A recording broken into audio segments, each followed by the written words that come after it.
Setelah Monju dan Sanho melarikan diri, ternyata justru Minji yang ditangkap karena dia yang berada di dalam kapal. Sementara Won-hak akan menjadikan Monju sebagai seorang buronan karena melarikan diri. Terlihat Monju dan juga Sanho pergi ke suatu tempat menaiki mobil. Tetapi ternyata semua jalanan telah ditutup. Di sisi lain, Profesor Dujin datang ke kantor polisi karena dia sebenarnya adalah mata-mata dari Din. Kini Sanho harus memutar balik mobilnya. Karena semua jalanan telah ditutup, Monju ini telah dituduh sebagai orang yang mendanai pembunuhan Junik. Tentu saja Monju sangat kaget dengan rekayasa tersebut. Kini semua media mengabarkan bahwa Monju adalah seorang buronan yang sedang dicari. Namun Lim Ok-sun mempunyai rencana lain untuk memanfaatkan berita tersebut. Dia juga terlihat melakukan kesepakatan. Tentu saja, itu terkait dengan kapal selam nuklir yang selama ini sedang diperbincangkan. Monju dan Sanho bersembunyi di suatu tempat. Monju juga mengatakan bahwa dia tidak akan pernah melupakan Sanho. Selain itu, Monju juga tidak menyesali semua yang terjadi selama ini. Sanho juga mengakui bahwa pertama kali dia melihat Monju saat muncul di sebuah berita dan dia pun sangat terkesima dengan pidatonya kala itu. Sejak saat itulah, Sanho memutuskan untuk melindungi Monju. Di sisi lain, ketua Den yaitu Won-hak akhirnya memberi perintah untuk segera menemukan Monju. Tetapi presiden menduga semua itu adalah rencana Won-hak. Di sisi lain, Lim Ok-sun sedang mencari keberadaan Unsong yang ternyata menghilang karena sebelumnya Unsong telah diselamatkan oleh Sanho. Kini dia dan ibunya bersembunyi di suatu tempat. Kemudian Monju dan Sanho datang ke sebuah kuil dan biksu di dalam kuil ternyata sudah menunggu kedatangan dari Monju. Dia diberi kunci untuk membuka abu dari anaknya yang telah meninggal. Namun saat Monju membuka kunci tersebut, ternyata ada sebuah pesan yang berada di dalam amplop. Ternyata itu adalah pesan yang selama ini ingin disampaikan oleh Junik. Monju membayangkan ketika Junik saat itu masih hidup dan menceritakan semuanya. Junik mengaku bahwa dia sudah mempunyai anak, tetapi karena takut kehilangan Monju, dia pun memendam semuanya. Junik juga ingin memberitahu kebenaran tentang ibunya dan juga kapal selam yang selama ini sedang disembunyikan. Junik juga mengatakan bahwa pernikahan mereka sudah lama berakhir. Selain itu, dia juga memberitahu bahwa ibunya adalah orang yang sangat berbahaya. Setelah membaca surat itu, tentu saja Monju merasa sangat sedih. Monju juga akhirnya membakar surat tersebut. Dia berterima kasih kepada Sanho karena selalu ada di sampingnya. Di sisi lain, Lim Ok-sun datang ke kantor Din. Im Dujin yang sedang makan, tiba-tiba dia meninggal. Tak lama, Won-hak memberitahu Lim Ok-sun bahwa Im Dujin tewas memakan racun seperti prajurit yang menembak Junik. Won-hak pun memberitahu bahwa orang pertama yang melaporkan Junik sebagai mata-mata adalah Chun Sang yang mendapati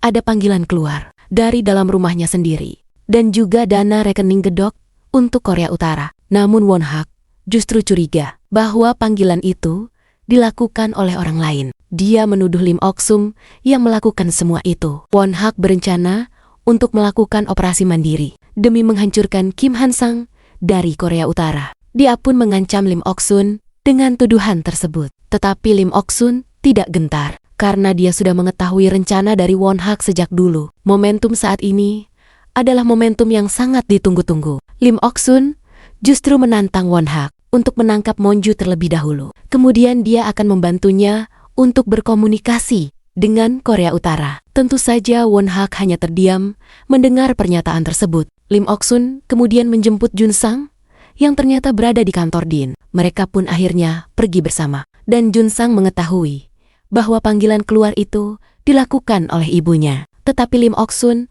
seakan tidak peduli dengan semua itu. Kini Sanho, Monju, dan juga Changi akhirnya melakukan komunikasi dengan Anderson Miller. Ternyata perputaran uang mereka dibantu oleh Si Fuding. Sementara bahan baku untuk membuat beberapa senjata diimpor dari Amerika. Hal itu tentu saja akan menjadi senjata makan tuan, di mana ada pengkhianat Amerika yang memasuk ke Korea Utara. Dan kemudian Korea Utara menjualnya ke Vegisa. Dan senjata itu akan digunakan untuk menyerang Amerika. Kini, Presiden Choi Kyung-sin menuduh Won-hak bahwa ada orang yang sengaja merekayasa, menjadikan Monju sebagai orang yang membunuh Junik. Tak lama kemudian, Changi mendapat telepon bahwa Minji telah dibebaskan. Monju juga mendekati Eun-song yang tengah menggambar Rosa. Eun-song menyebut bahwa San-ho seperti Rosa karena dia sangat pandai untuk bertarung. Ketika Min-ji keluar dari kantor polisi, dia ditelepon oleh Chang-yi yang ternyata terjebak oleh macet. Tiba-tiba, dari arah samping Min-ji ditabrak oleh sebuah mobil. Namun ternyata, dia menghilang secara tiba-tiba. Dan Chang-yi menelepon Monju. Monju tahu bahwa semua itu adalah perbuatan ibu mertuanya. Kini Monju diminta untuk menyerahkan Eun-song demi menyelamatkan Min-ji. Terlihat Lim Ok-sun dan juga Jun-sang akan pergi ke suatu tempat. Min-ji pun buru-buru membawa Eun-song dan juga Kang Hana untuk segera kabur karena dia diincar oleh Lim Ok-sun. Kang Hana memberitahu bahwa sebenarnya kapal selam nuklir itu dikirim ke negara Idisa karena dia yang akan menyerang ke Amerika dalam 24 jam. Kang Hana juga mengatakan bahwa dia akan kabur ke Australia. Sementara Presiden Amerika juga merasa cemas tentang berita tersebut. Saat Kang Hana bersiap untuk pergi, tiba-tiba dia mendekati Monju dan mengatakan bahwa kalung yang dipakainya adalah palsu. Serta Junik tidak pernah mencintainya. Dia hanya datang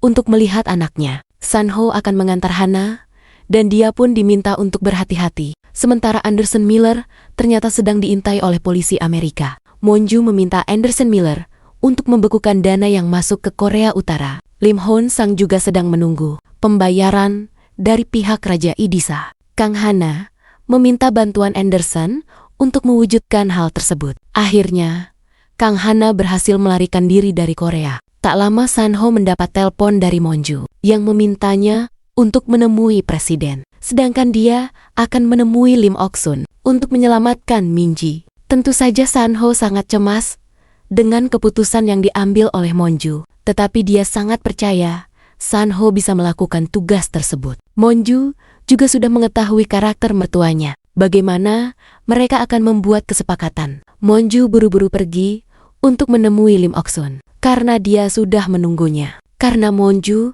datang tanpa Eun-song. Akhirnya, Lim Ok-sun meminta dokter untuk memotong kaki Min-ji. Tetapi Monju membuat kesepakatan bahwa Kang Hana melepaskan Junik sebagai ayah biologisnya. Tentu saja, Eun-song tidak akan mewarisi harta Junik. Monju bersedia menjadi tersangka sebagai orang yang membunuh Junik. Dengan begitu, semua harta warisannya akan jatuh ke tangan Jun-sang. Lim Ok-sun akhirnya setuju dengan kesepakatan tersebut. Dia pun meminta dokter untuk segera menyelamatkan Min-ji. Kini Monju akhirnya dibawa oleh Lim Ok-sun untuk pergi ke suatu tempat. Mereka menaiki helikopter bersama.